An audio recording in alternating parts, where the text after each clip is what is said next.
చిత్ర పరిశ్రమలో తీవ్ర విషాదం నెలకొంది. ప్రముఖ తమిళ దర్శకుడు భారతిరాజా చెన్నైలో కన్నుమూశారు.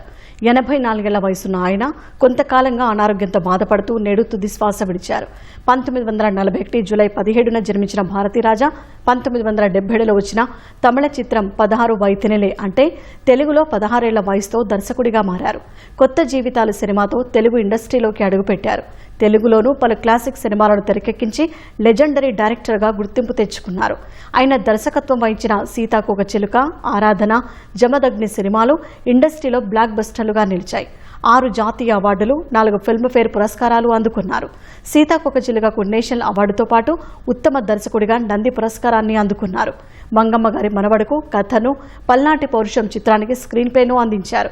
ఇటీవల మోహన్ లాల్ నటించిన తూడరం సినిమాలో భారతిరాజా చివరిసారిగా సిల్వర్ స్క్రీన్ పై కనిపించారు. ఆయన చేసిన సేవలను గుర్తించిన భారత ప్రభుత్వం 2004లో పద్మశ్రీ పురస్కారంతో గౌరవించింది. భారతిరాజా మరణం పట్ల పలువురు సంతాపం వ్యక్తం చేస్తున్నారు.